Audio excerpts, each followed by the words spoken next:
नमस्ते, स्वागत छ यहाँहरूलाई घरमै पकाउँ च्यानलमा। आज हामी खसीको फ्राई कसरी बनाउने भन्ने रेसिपी लिएर आएका छौँ। त्यसको लागि हामीसँग रहेको छ 1 केजी खसीको मासु। हामीले लसुन रेडी गर्दैछौँ। यहाँ लसुनको पेस्ट हाम्रो रेडी हुँदैछ। अब एउटा कराई बसालौँ। त्यसमा हामीले आवश्यकता अनुसार तोरीको तेल लिएका छौँ। तोरीको तेललाई हामी एकछिनको लागि तातो हुन छोड्छौँ। त्यसपछि खर्रेपछि हामीले यसमा सेरेमन हाल्यौँ, मतलब दालचिनी। त्यसपछि यो दालचिनी अलिकति रातो भइसकेपछि हामीले यसमा आवश्यकता अनुसार प्याज राख्दैछौँ। हामीले यो 1 केजी मासुको लागि ल्याउनाले प्याज पनि हाम्रो अलिकति बढी नै छ। अनि हामीले अब यसलाई एकछिन चलाउँछौँ।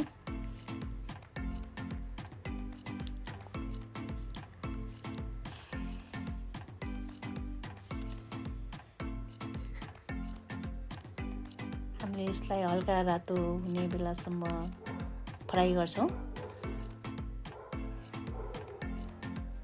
अब यसपछि हामीले यसमा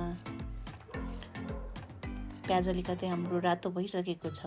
यसपछि हामीले यसमा लसुनको पेस्ट एड गर्दैछौँ।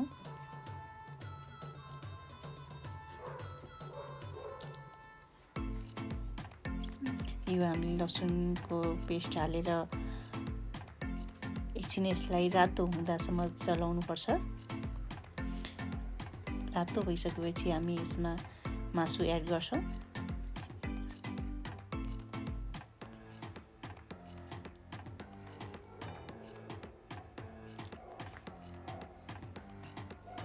मासु राखेर हामीले यसलाई हल्का चलाउने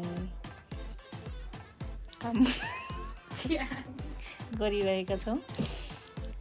यसपछि हामीले यसमा अब माथिबाट बेसार राख्छौँ। बेसार हामीले लगभग 1.5 चम्मच जति राख्छौँ।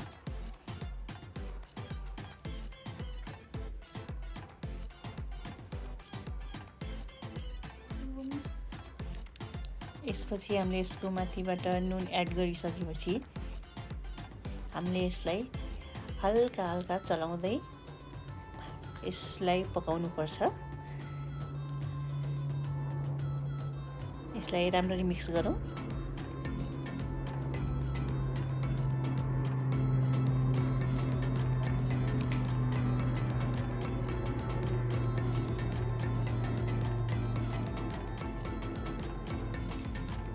चलाइसकेपछि हामीले यसको ग्यास आवश्यकता अनुसार मिडियम राखेर मध्यम आगोमा हामीले यसलाई एउटा ढक्कनले छोपेर मजाले सानो ग्यासमा फ्राई हुनको लागि छोडिदिन्छौँ। हामी फेरि यसलाई बीचबीचमा खोल्दै चलाउँदै गर्नुपर्छ।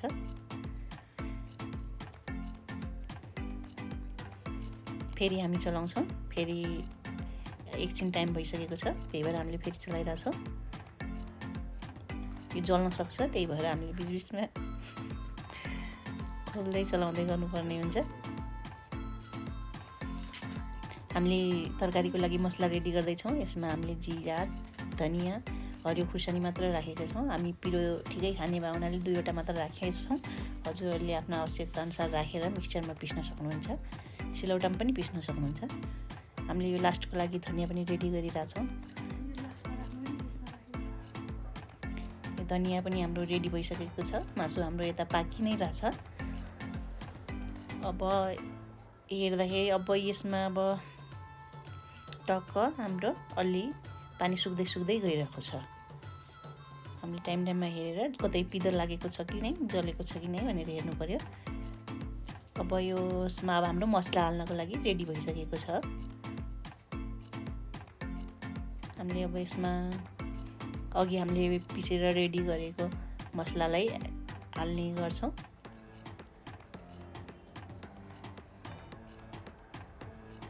यो हामीले मसला हाल्यौँ। मसला हालेर हामीले यसलाई मजाले सबैतिर मिक्स हुने गरी चलाएर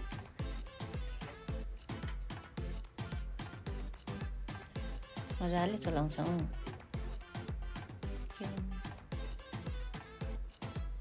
यसपछि हामीले एकछिन अझ यसलाई छोपेर पकाउनु पर्ने हुन्छ सानो ग्यासमा। अब यो हाम्रो लगभग मसला पनि फ्राई भएर रेडी भइसकेको छ, पानी सुकिसकेको छ। यसपछि हामीले यसमा लास्टमा के गर्नुपर्छ भनेपछि हाम्रो मिट मसला हामीले यसमा आवश्यकता अनुसार राख्नु पर्यो। हामीले यसमा लगभग 1 चम्मच जति मिट मसला राखेका छौँ। यसलाई मजाले मिक्स गरिसकेपछि मजाले मिक्स गर्ने, चलाउने। मिक्स गरिसकेपछि हामीले यसमा माथिबाट टक्क धनियाँको अघि काटेर हामीले रेडी गरेको धनियाँ माथिबाट हामी छर्छौँ। त्यसपछि हाम्रो यो आजको खसीको फ्राई मासुको रेसिपी रेडी हुन्छ। हजुरहरूले पनि यसै गरी पकाएर आफ्नो घरमा खान सक्नुहुन्छ।